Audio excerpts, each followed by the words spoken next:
How's everybody today? It's great to have so many familiar faces here, and I really want to say I really enjoy working with all of you. And I'm going to do my best to project my voice. I'm here today with one of my law partners, Michael Hill, who many of you already know. By the way, Michael has just become most recently board certified by the Florida Bar and Wills Trust and Estates. So we congratulate Michael on Thank you. attaining that significant threshold. That's a big honor, and we're happy in our firm to have board certified attorneys doing this type of work. So, but again, it's so nice to see all of you. Now, can you all hear me in the back okay? Okay, I'll do my best. My wife says I'm a loudmouth, so I'm going to have to prove it today.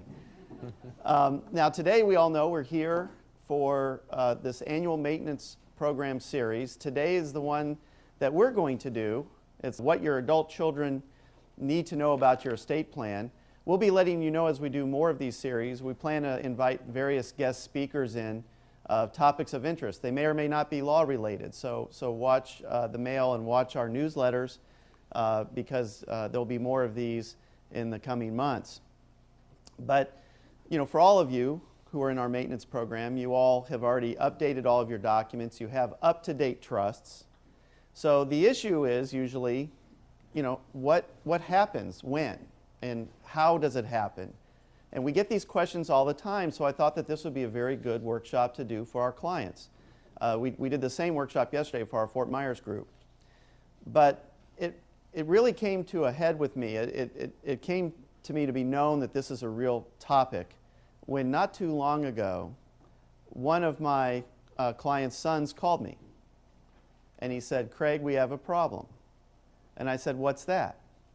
And he said, "Dad's been writing $10,000 checks to the housekeeper."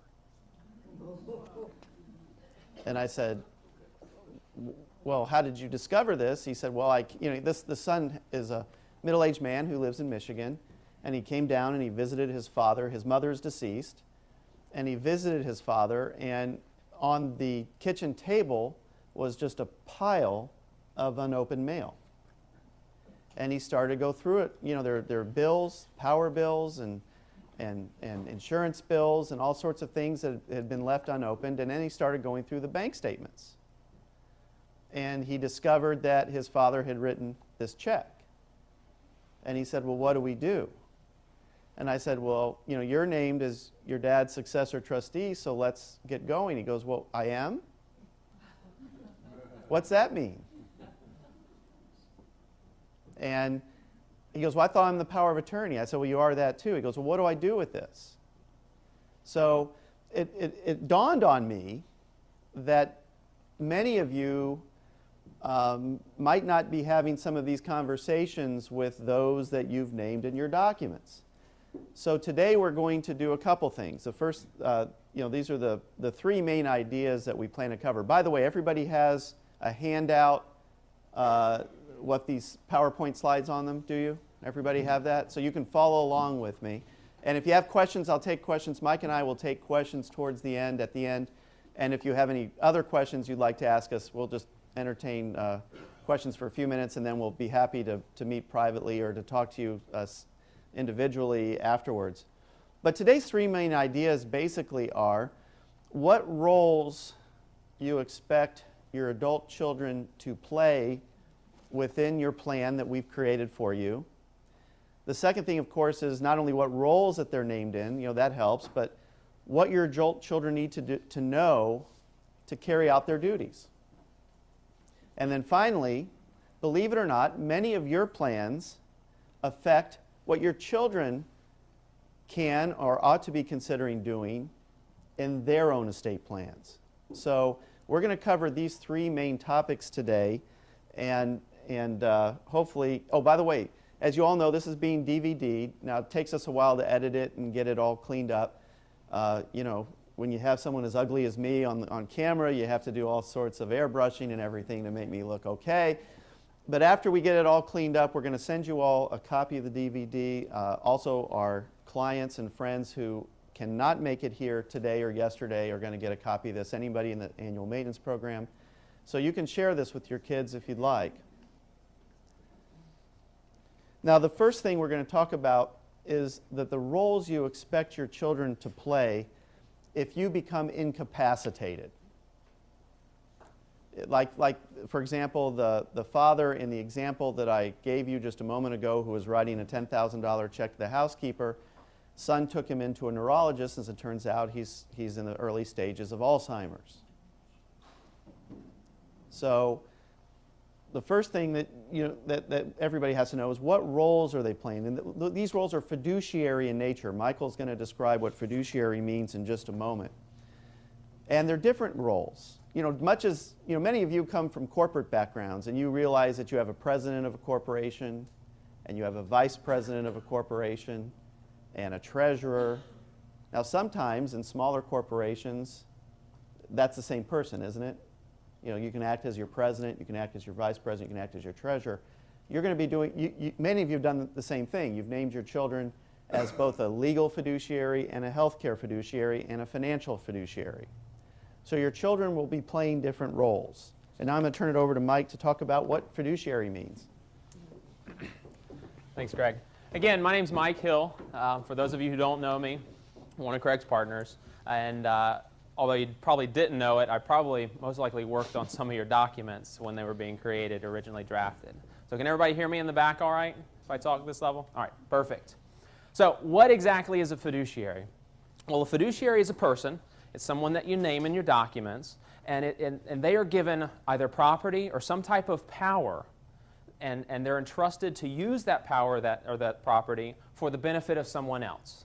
Okay, and in fact, it's even a little bit more than that. They have to put that other person's benefit, that other person's interest above their own.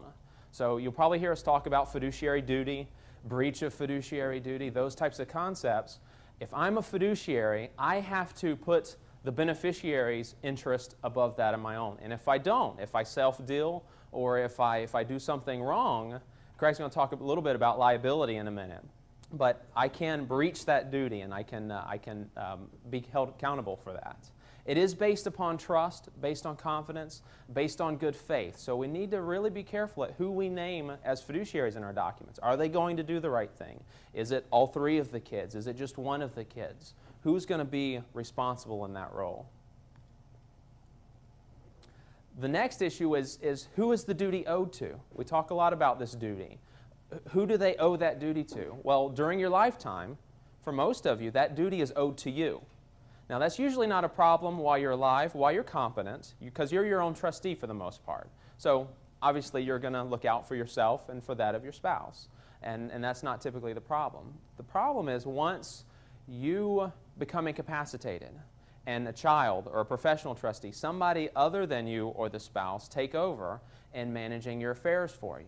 Number one question, number one answer that I get whenever I ask clients, what are you most concerned about, is 9 times out of 10 it is, I want to take care of myself and my spouse while I'm alive.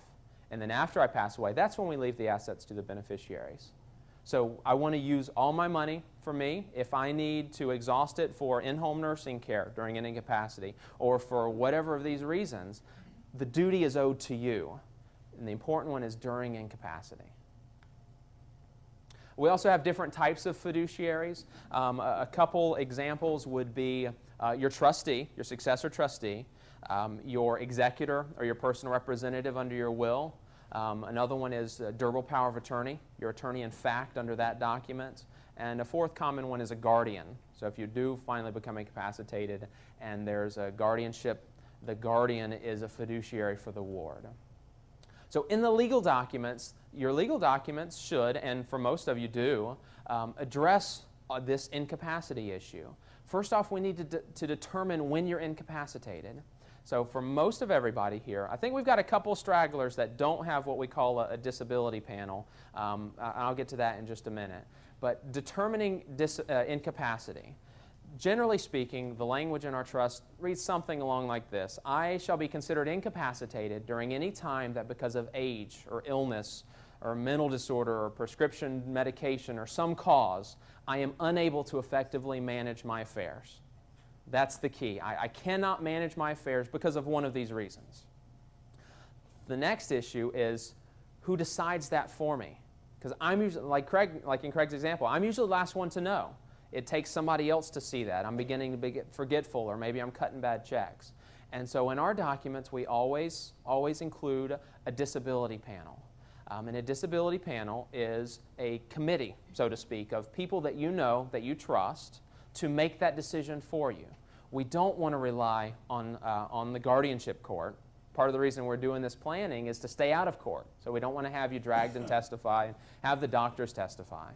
We also don't really want to rely on doctors. With HIPAA, and it's not such a new law anymore, but with HIPAA, doctors are becoming increasingly protective of your protected health information. They don't really want to disclose it. They'll talk with a spouse about it.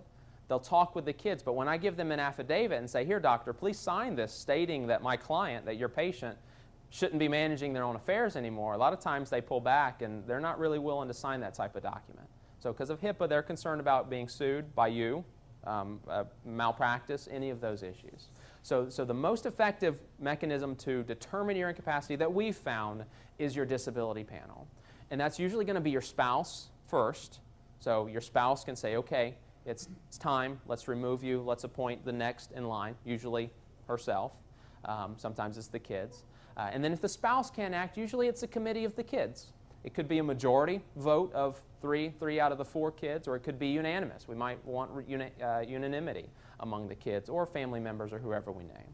Now, like I said, there are a couple folks, I don't know if any are in this room, that we don't have the disability panel in. When we send out your annual review in December, there's going to be a big section on who's your disability panel. And if you have one, it's going to say, these people are your disability panel. If you don't, there's going to be a little blurb about it, the benefits of it, and some lines to say, this is who I want in my disability panel. Fill that in, send it back to us, and we'll get one inserted in your trust. So be on the lookout for that. That's an important one. What does the trustee need to do? They also need to have some authority under the legal document. Managing family properties or businesses. If we've got residential real estate or LLCs or S corporations out there, the trustee, the successor trustee, needs to be able to manage those assets. They need to be able to file the annual report and conduct business on behalf of you and enter into leases and whatnot. And again, for most everybody, that's not a concern in your documents, but it's something that we want to keep an eye on. Also, they need to be able to work with the CPAs, the lawyers, your professional team. They need to have the authority in the document to hire the attorney, to work with them, hire the CPA, work with the broker. And again, that's not going to be a concern for you, but something to be mindful of. The other one that's listed up here is continuation of gifting program. This is a neat provision that we put in almost everybody's trust, unless we take it out after discussing with you. And for those of us that might be tithing to the church every week or giving annually to the Red Cross or Salvation Army, again, while we're alive, while we're competent, we cut the checks. We don't even think about it. We're just doing our donations. Or if we've pledged assets to our alma mater, for example. But remember, in the previous slide, the fiduciary duty is owed to you guys while you're still alive. So if we become incapacitated and we let our son or our daughter take over as successor trustee for us, can they still honor those pledges? Can they still make those charitable contributions that you want made? Arguably not if you're the beneficiary and the assets are held for you. So in most trusts, after we talk to you about it, we include a provision that the children, or not the children, but the successor trustee can make charitable contributions. We put 2 caveats on it, though, to charities that you have regularly supported in the amounts that you've customarily given.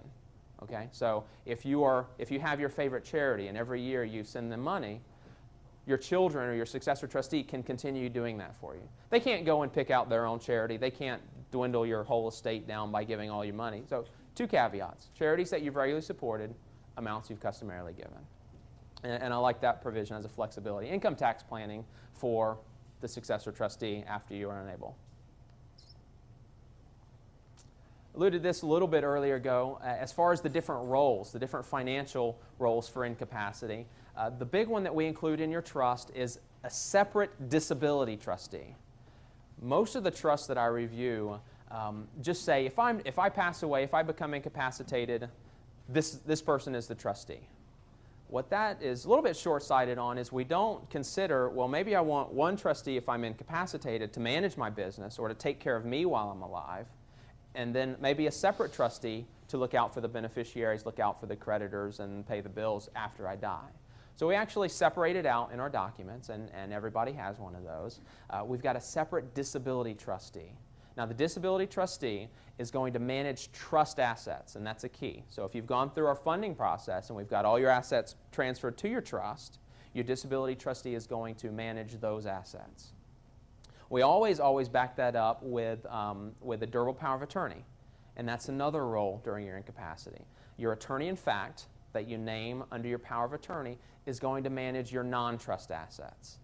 Okay? Now, most of us might be thinking, well, we've funded everything, we're good to go, right? Well, who can name at least one asset? There are three major assets that typically are not funded into your trust. Anybody have a guess? Social Security. Social Security, that's income, but that's a good one. I heard it over here. IRA, exactly.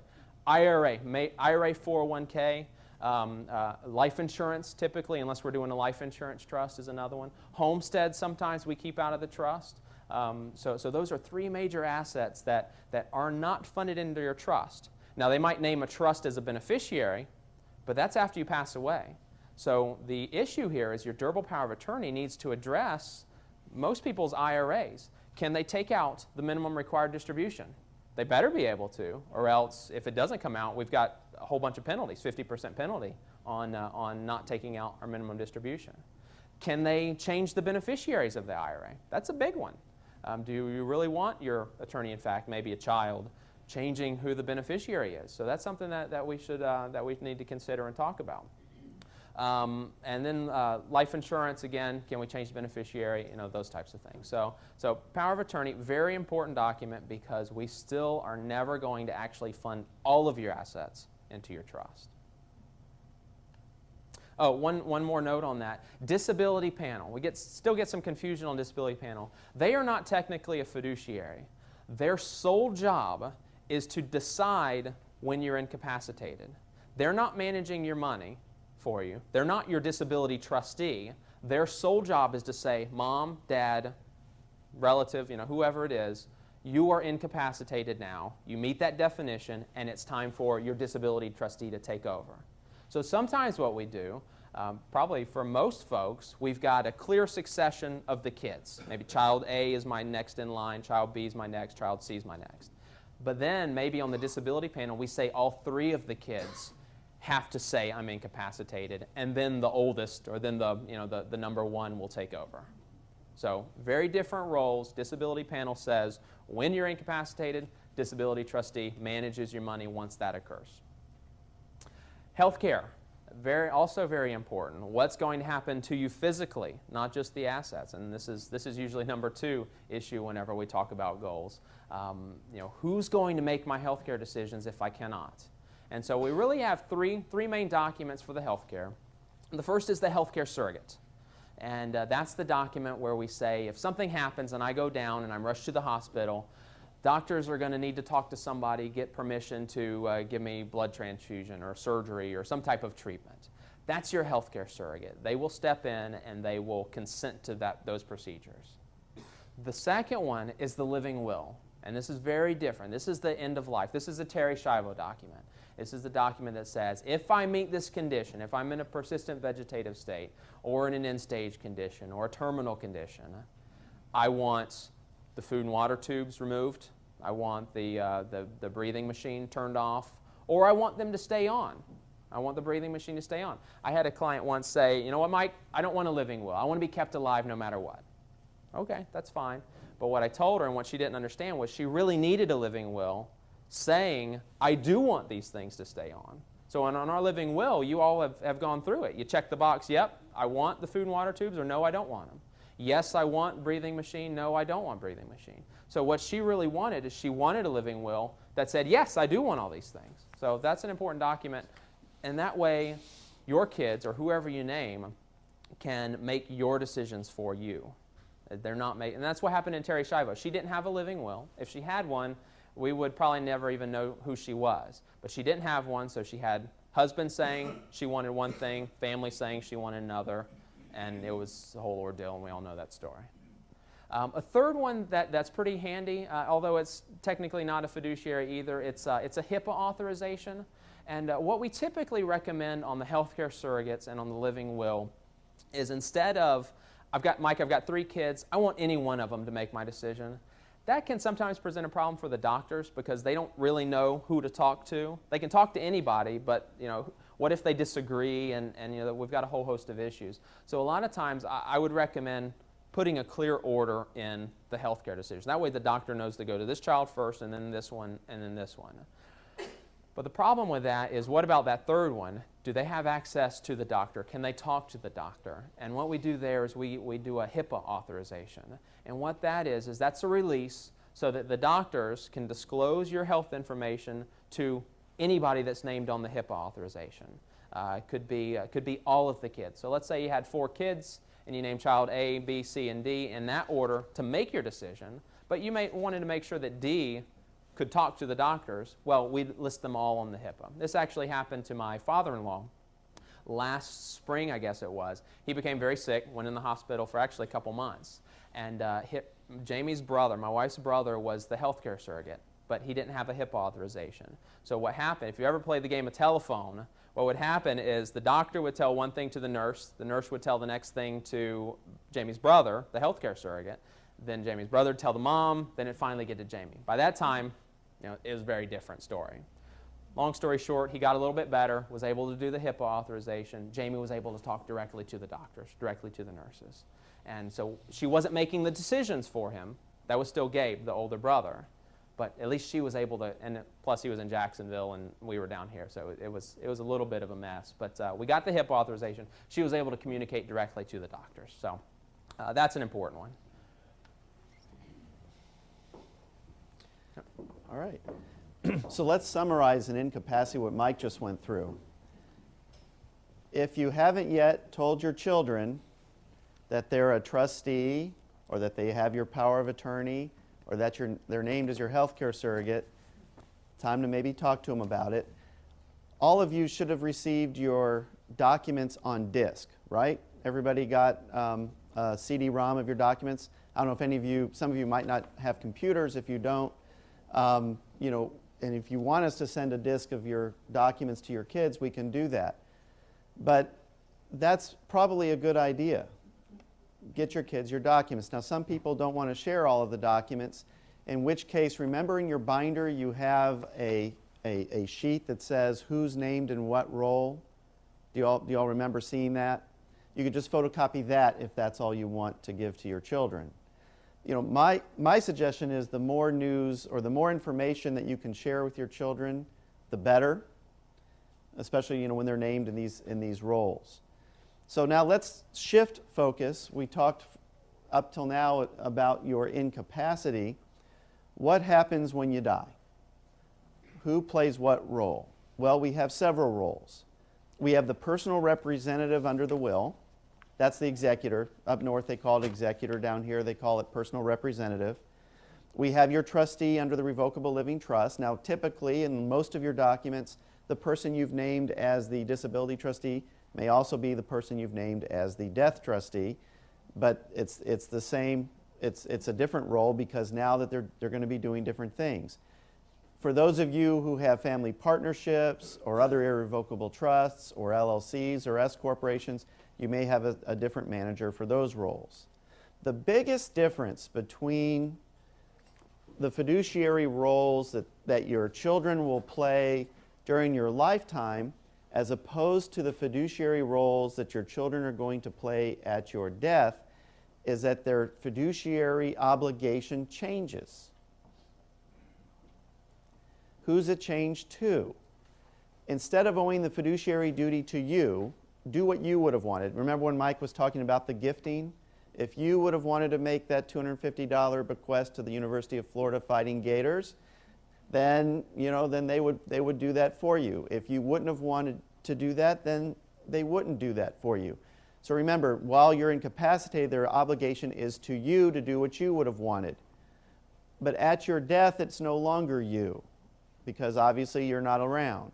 They owe a fiduciary duty not only to your beneficiaries, but to creditors, potential creditors under the law, and taxing authorities.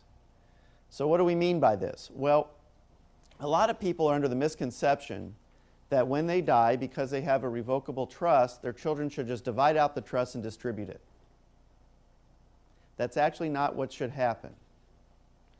The reason is because the trustee has a duty under the law to find your reasonably ascertainable creditors, to pay them off. You know, if you have visa bills, if you have the last doctor bills, the last hospital bills. They also have an obligation to pay your taxes. You know, if you have an estate tax return due, then they have to file that. Even if you don't have an estate tax return due, you have income tax returns. So they have all these obligations, and they should make sure that they clear those obligations.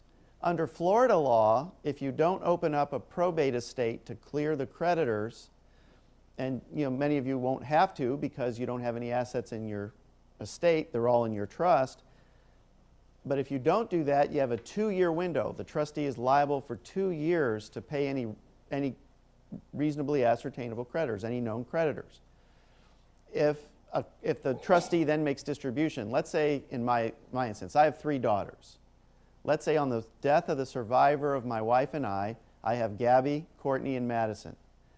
Gabby's the oldest. Let's assume that Gabrielle is the trustee. So after the death of the survivor of my wife and I, she takes our assets and divides them up and distributes them right away. Let's say that a creditor comes to Gabby 6 months later, says Dad owed $10,000 on his American Express bill. She goes back to Courtney and Madison and says, your share is $3,333.33. What happens if Courtney says, oh, sorry, Gab, I spent all the money? Can Gabby get out of that? No, you know, she is personally liable. She is personally liable under the law to the creditors and to the taxing authorities. So many times what we'll do in estates, even trusts that don't require probate, we may open up just an empty one. Doesn't really add to the trust administration burden, but we can shorten that 2-year creditor frame down to 90 days from the date of publication of the notice to creditors and the notice to the ascertainable creditors. So I know this is all kind of jumbly, but what your children really need to know is don't just distribute the estate right away at death. You know, visit with the attorney, make sure that they've done the steps necessary to take care of these things before they actually divide up the estate. Keep this in mind too about your trustees. Your trustee decides basically how to distribute your estate. And you know, you may have stocks and bonds, real estate, all sorts of different things. And it's up to the trustee to either sell those assets and liquidate them to cash to make distribution, or divide them up into thirds, or to give somebody the stock and someone else a like amount of real estate. So your trustee, the person who's acting in that capacity, has a lot of work to do and a lot of decisions to make. Going with those decisions, the person that you've named, hopefully, you know, we've all had these conversations. I know I've had them with many of you. Remember, what we want to make sure of is that the person acting as your trustee will be fair to themselves and to the other beneficiaries. Let's go back to my example. We have Gabby, Courtney, and Madison.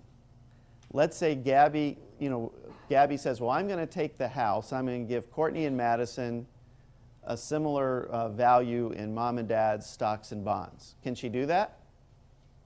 How many think yes? How many think no? How many have no earthly idea? She can. Now, as long as if it wasn't questioned, it wasn't deemed unfair somehow. Did you say can or can't? She can. She can, so long as she's giving equal value. Because if the trust says divide into thirds, and it's equal value, now there might be a question as to whether it really is equal value. But for example, all of you who own homes on Sanibel, maybe your intent is let them each have a third of the house. Maybe, I don't know. Or maybe because of the Save Our Homes cap will be lost, they won't be able to keep the house, I don't know. But in any event, these are things that you need to talk to your child about who's going to be acting as trustee, what you would want them to do. what they have to do when they're acting as trustee is take off their self-interest hat, what they want. And they have to put on the hat that talks about being fair and equitable to everyone. So, we've talked about this. I'm confident that the folks that you've named, the children, whoever you've named as trustee, are going to do this, but I'm just reiterating it so that you can think about it, and if there's any question, you can revisit that topic. So the discussion points on this particular topic with your family are these. First of all, do your children know that they're going to be expected to play one of these roles? Now, some of you have named trust companies or banks or trust companies as co-trustees with your kids. Whenever we do that, all the time Mike and I advise, and I think all of you have in your documents, those who have named trust companies, is you've created an ability for somebody to remove that trust company and appoint a different one or remove them entirely. But that's another thing you want to talk to them about. For example, let's say I died. Gabby is managing my trust now in the administrative phase for herself and her two sisters, Courtney and Madison. And she decides to move my assets from my longtime financial advisor to her good friend who's right out of school. Can she do that? Yes, sure she can. But what happens if that advisor loses half the money? Notwithstanding a market crash like what we've experienced in the last few months. But could Gabby be held liable for that person's decisions? You betcha. But what's her sister's recourse there? Are they going to sue the sister? What are they going to do? I mean, there's really no good answer there. So sometimes, if you're afraid that something like that might happen and you haven't considered this before, perhaps naming your fiduciary, your current financial team, or your bank or trust company as a successor co-trustee would help, and then you'd want to talk to your child about your wishes as far as whether they're going to continue on with that particular financial advisor. Again, do your kids know what role they're expected to play? And then finally, I think this is a big question. How do they feel about this responsibility? Once they really hear what it all entails. I think I've told many of you this story when a few years ago, 4 or 5 years ago, my mother came down with leukemia, and I've written about it in the column here in Sanibel. And my mom and dad had to go off to the MD Anderson Cancer Center in Houston, where she had a bone marrow transplant, and she miraculously survived the whole ordeal. She only had a 10 to 15% chance of survival, even with the bone marrow transplant. But my dad, by the way, is a semi-retired accountant. But he, more or less, couldn't handle the day-to-day financial burdens, the writing of the checks and managing when the bonds got called and all those sorts of things. So guess who their successor trustee is, their disability trustee? Anyone want to make a guess? Their board-certified Wills Trust and Estates son, who's also a CPA. Well, let me tell you something. For those of you who haven't heard this story yet, for those of you who have, I apologize. But let me tell you something. Now, my parents live here. Their permanent residence is here in Fort Myers. They were out in Houston. We had to rent an apartment. Dad was going back and forth from the apartment. Mom was in the hospital in this enclosed room because of, folks like that. They pick up something, they get pneumonia and die. So I was writing checks and paying bills. I was talking to their financial advisors when bonds got called. I was checking on their townhouse here. I was taking care of their stupid dog. I was doing all those things, right? And by the way, I was flying to Houston every couple weeks to check on them. And by the way, I have a wife and 3 daughters and a very busy law practice. I will tell you, there were times I wanted to put a gun to my head and pull the trigger. And I'm in the business. I understand all this stuff. So for those of you who have your assets at Vanguard or Schwab or Fidelity and you're doing it yourself, Mike's going to talk a little bit about what information you're going to have to share with your kids about that. And you know what you're doing, but do your kids know what you're doing? So communication, that's a key here.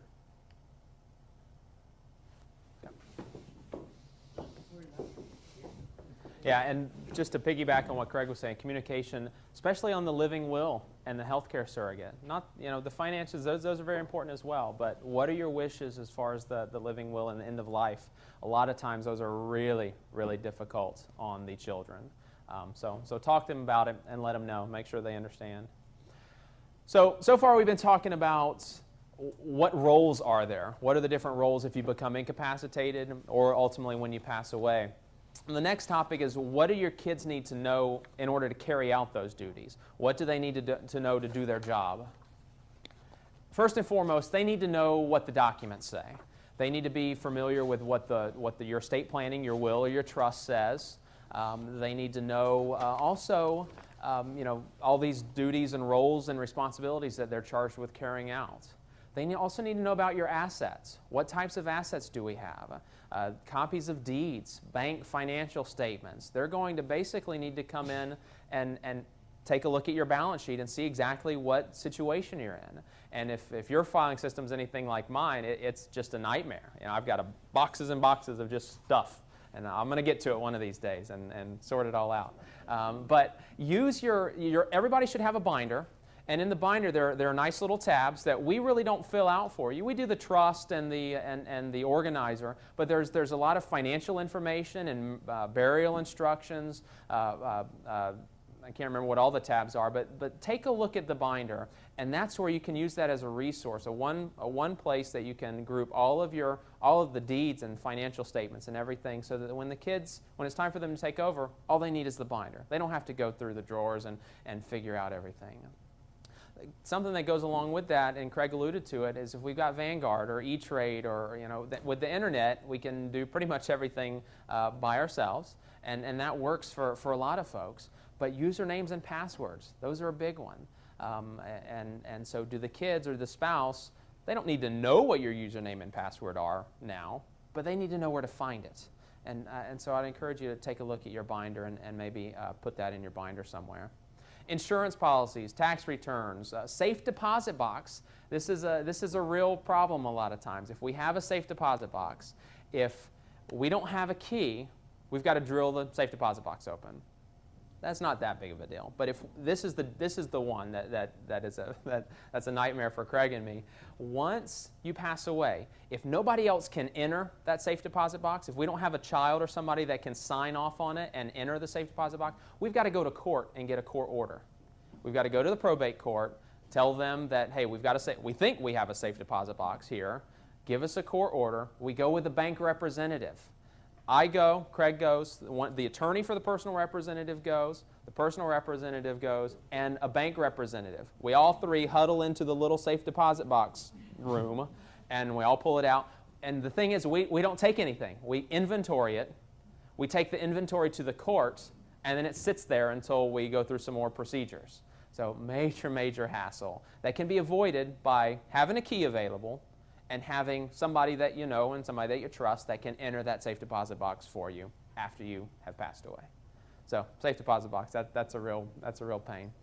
Other debts, credit card statements, other indebtedness. Most of our clients, we're not too concerned about debts after passing, but Craig alluded to credit card.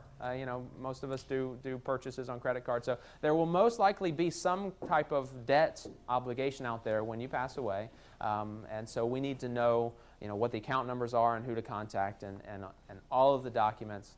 And again, I can't encourage you enough about use the binder as the resource for that. Also, they need to know about your team. Who's your attorney? Who's your CPA? Who's doing your tax returns for you? Who's your financial advisor or your insurance advisor? Your entire estate planning team. There are really two approaches here. One of which is full disclosure, where you tell your kids everything. You give them a complete set of the documents. You give them all of the financial access. They're in the loop, so to speak. And then the other alternative would be, the other approach would be something other than that, some type of limited. Hey, this is who you call if something happens to me. You call Mike, you call Craig, you call your Morgan Stanley guy, or whoever it is. So there are really two approaches, and that's going to depend on a lot of things. We're happy to meet and go over things. Craig's going to talk about our family legacy retreat in a little bit, but that's a way that we can facilitate that conversation. But they need to know about the documents, or at least know where they can go to get more information about the documents.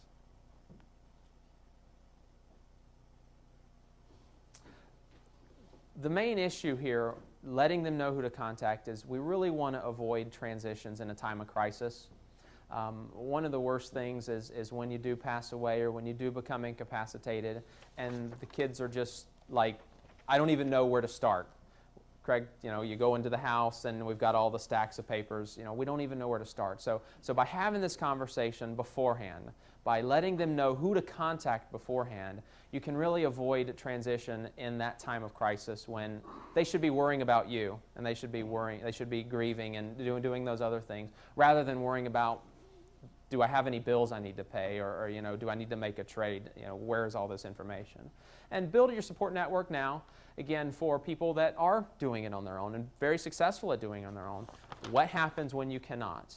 Is your spouse going to be able to? Are the kids going to know exactly where to go and exactly what to do? So the more that you can build that team now, you can give them the names, give them the contact information, and also include the kids that are going to be responsible. A lot of times we get asked, well, I don't know who to name as my trustee. Should I name all three of the kids? Should I name one? Should I name the oldest because they're the oldest? Or should I name the youngest because they're the smartest? Or they're the most responsible? My advice, and I know Craig's, include the kids that are going to be responsible. They don't need to be the smartest. They just need to listen. They need to be responsive. When I send them a letter, when Craig sends them a letter, they need to communicate back to us. Sometimes I've dealt with kids that they just ignore it, sort of put their head in the sand. So the ones that are going to be responsible, those are the ones that you want to include, or at least consider.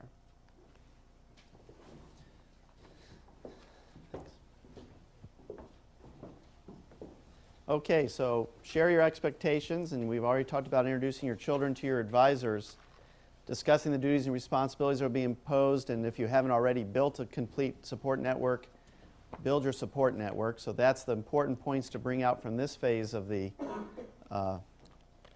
workshop. Now, at the very beginning, remember I told you that your plans affect your children's plans. Do you remember I told you that? Now, all of you are now familiar with our different planning models. We have the A model, the B model, and the C model. Remember, the B and C models have continuing trusts for your children. Do you remember that? Where after your death, instead of it being distributed outright to your children or in some kind of a staged distribution, that's an A plan. The B and C models continue on for your children's lifetimes, and they can become their own trustees, and oftentimes you have named them to serve as their own trustees, but it continues on in trust. And recall the reasons for that. The good reason for that, or good reasons for that, number one, the assets are better protected from predators or creditors. If your daughter inherits her share of your estate and then gets divorced, and somehow her spouse is claiming that that inheritance should somehow be counted in the calculation of alimony, that's more likely to happen in an outright distribution than in a continuing trust. Also recall that in a continuing trust, the children, if they have an auto accident or if they're in a high-risk profession like law or medicine and they get sued, the continuing trust is better because it's really not theirs. When I'm a beneficiary of the trust, it's a discretionary trust, and then after my lifetime it goes to my children, continues on for me, then goes to my children. My parents have created this trust, let's say, at their death. Then that's not really mine. I don't really own it.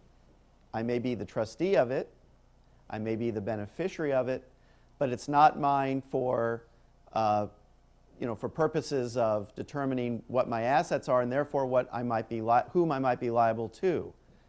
So the continuing trusts work very well. But what we're going to talk about in just a moment is powers of appointment. Do you all remember those? Does that ring a bell? Remember that your trusts typically go on for your children's lives and then they distribute to their children. But we want some flexibility, don't we? Because what happens if one of the grandchildren has a drug problem, or one of the children needs more than another child, or one of the grandchildren has special needs and they're on Medicaid. Any one of those types of problems, you wanted to give your children some flexibility to change what you've put in your trust as it applies to their children one day. And we've built those in for you. We typically have powers of appointment. So the thing about powers of appointment, Mike is going to go through an example of the power of appointment, and he's going to show you what that language says, what it means, and then how your children talk to their lawyers about it.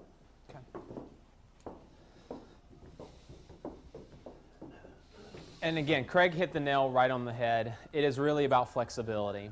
With the continuing trusts, for the most part, what we're trying to do for the kids is give them that creditor protection. We're not trying to well, sometimes we are if we've got some type of bad habit or spendthrift issue. But for most of our clients, most of us, we got good kids, and we're just trying to protect them from these bad things of life. So the key to the power of appointment is it lets them redirect where it goes when they pass away. So they get to benefit from it for their entire lives, and then they get to say where it goes. So we've really given them effective ownership, but in a protected method. So the power of appointment, very key. And for the most part, most of you probably have powers of appointment over the family share, over the marital share, after the first of you pass away. So this will be important language for you guys to key in on as well. So let's look at an example. Subject to the terms of the next paragraph, and everybody should have this in their sheet if you can read that as well, but subject to the terms of the next paragraph, my daughter shall have the unlimited and unrestricted, she has no limits on it, testamentary general power of appointment. Now, testamentary is death time.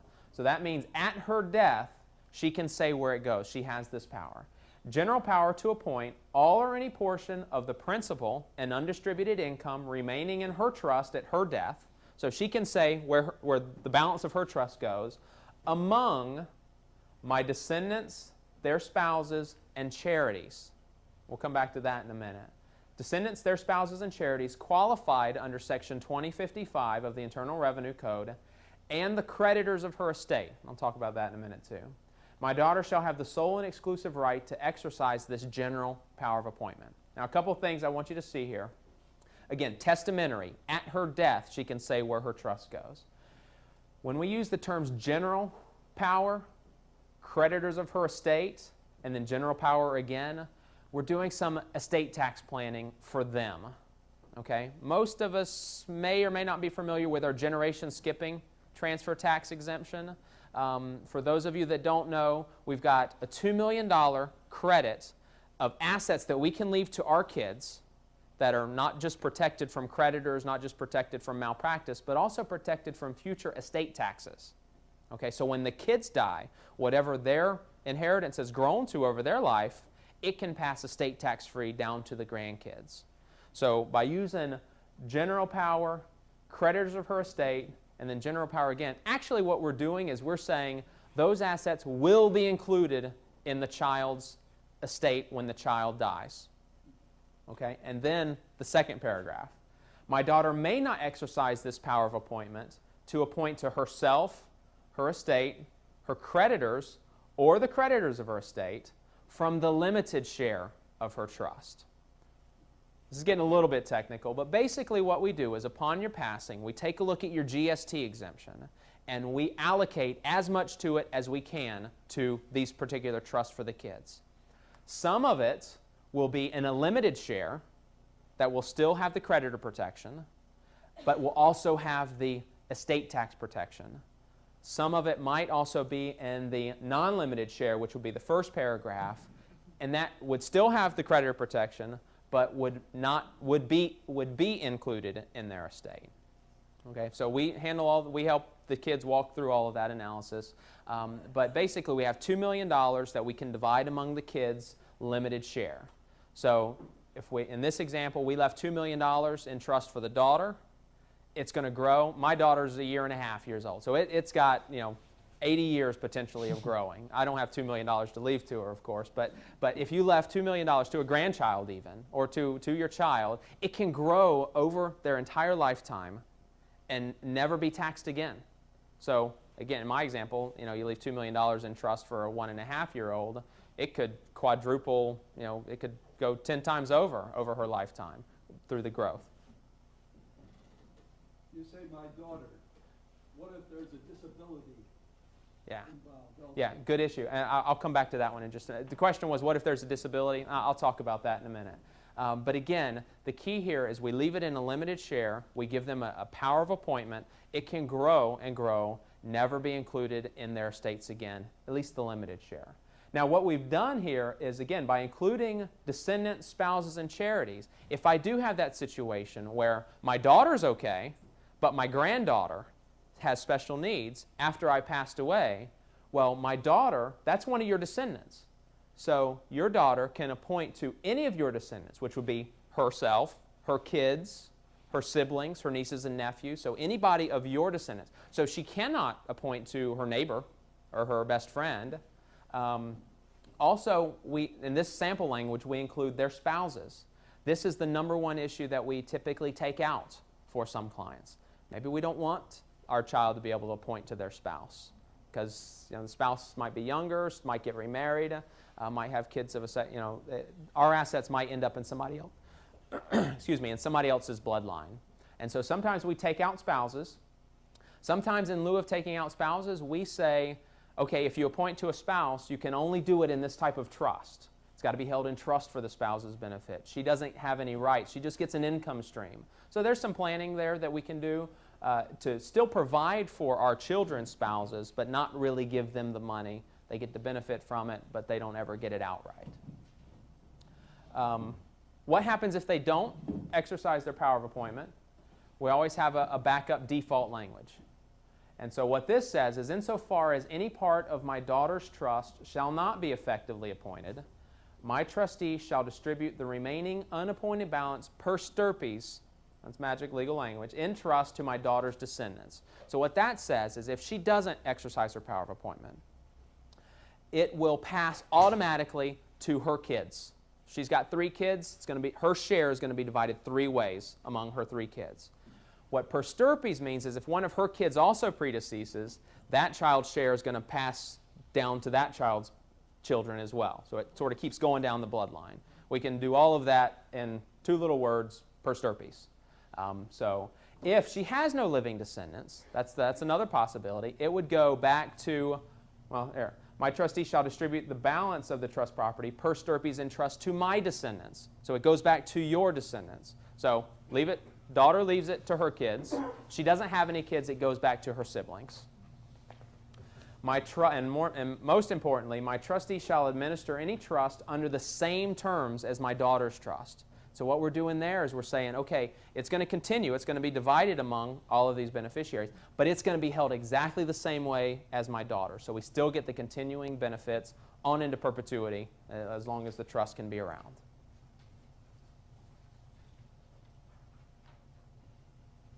Now, how do they exercise the power of appointment? This is key because a general disposition will not work. What do most of our kids' estate plan says? Probably they say something along the lines of, I leave all my money to my spouse, if I have one. If I don't have one, it goes to my kids. That is insufficient to exercise this power of appointment. We have to specifically reference the power that was created. Okay? So in her will, in her trust, my daughter would say, my dad created a trust for my benefit. The name of the trust is, Lindsay Hill Irrevocable Trust or something along those lines. In that document, under section 1.01, he gave me a power of appointment. I hereby exercise that power of appointment to appoint the assets of that trust to this person, whoever that is. Okay, so she has to specifically reference it in her personal estate planning documents. Okay, so if we're happy to assist in that if you would want. If they are Florida resident and don't have their own attorney, we're happy to help them create those documents. If they have their own attorney or if they're out of state, we're happy to coordinate the language and give them the language that they need in order to exercise the power. But that's an important. They need to do it in their will, in their trust. And if they don't, we're back to the default language that you've built in. Lastly, the power, the exercise, when they say that in their will and their trust, it needs to be exercised consistent with the trust. Remember I showed you earlier that the spouses sometimes are not included as permissible appointees. If my daughter tries to say that I hereby appoint my assets, the assets of my trust to my spouse, and my spouse isn't a permissible appointee, well, that's invalid. We're not going to honor that because it's not consistent with the power that was created. So we would just ignore that language. So a couple keys there. In their personal estate planning documents, they need to exercise the power in a fashion that is consistent with the power that was created. Wait till Mr. Spencer. We're almost done.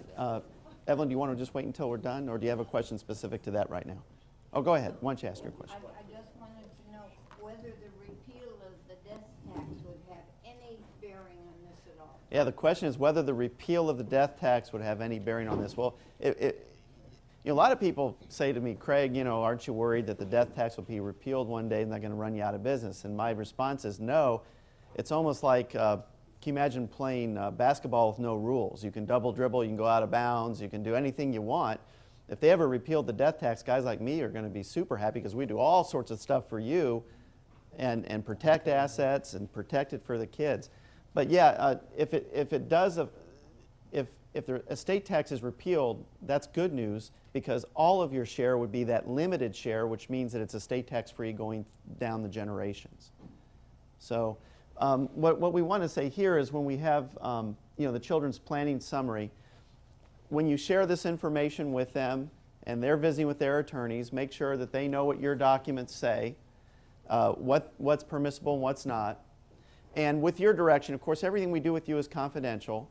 But if your children's lawyers call and say, can you share with us some provisions from mom or dad's trust, we'll check with you, and assuming that's okay, we'll send it on, and then we'll also talk about the ways that the children might want to exercise their power.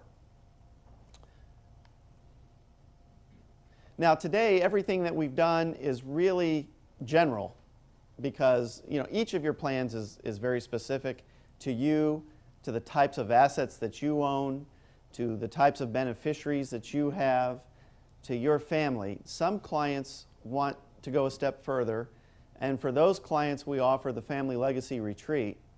What the Family Legacy Retreat is we've done this for several families. Mom and dad fly in one or more of the children, and we sit down over a morning, typically, and go over the specifics of your estate plan. We go over many of the same things that we talked about just now, but in a more detailed sense as it applies to your plan.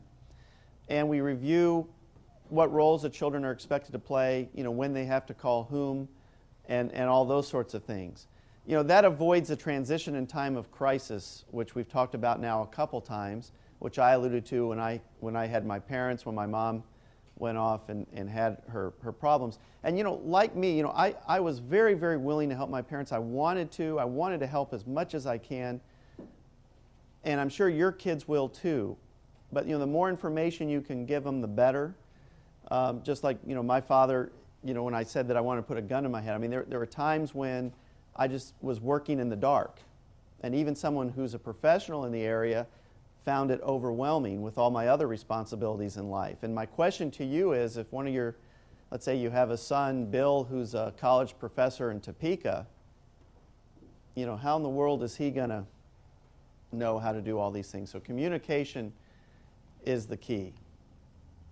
So that's really it. We'll open it up for questions now if anyone has any. Now, by the way, just a couple administrative tasks. May I borrow this for a moment?